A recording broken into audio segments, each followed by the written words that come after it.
जंग की तरफ तो जा रहे हैं, हो सकता है वो कोई और रास्ता अपना लें, कहीं और चले जाएं, तो इसी वजह से यहाँ पे टूवर्ड्स लगाया गया है। अगर वो डायरेक्ट जंग जाते, कहीं और जाने का उनका इम्कान ना होता, तो फिर हम यहाँ पे लगाते सिर्फ टू, यानी वी आर ट्रैवलिंग टू जंग, हम इस तरह कहते।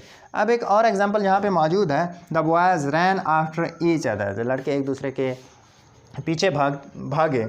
अब कोई चीज़ अगर किसी चीज़ के पीछे भागती है तो उस वक्त हम आफ्टर लगाते हैं। तो उसके बाद आगे है the football roll down the हिल, अगर कोई चीज़ ऊपर से नीचे आ रही है तो फिर हम डाउन प्रीपोजिशन इस्तेमाल करते हैं। तो ये थे कॉमन प्रीपोजिशन के इस्तेमाल। तो इसकी जो काइंड्स हैं वो है preposition of time, preposition of place और प्रीपोजिशन ऑफ डायरेक्शन। तो मैं उम्मीद करता हूँ कि आज का लेक्चर आपके लिए बहुत ही हेल्पफुल होगा। अगर आपको किसी किस्म का कोई सवाल पूछना है, कोई कन्फ्यूजन है, तो आप कमेंट बॉक्स में ज़रूर मुझसे पूछ सकते हैं।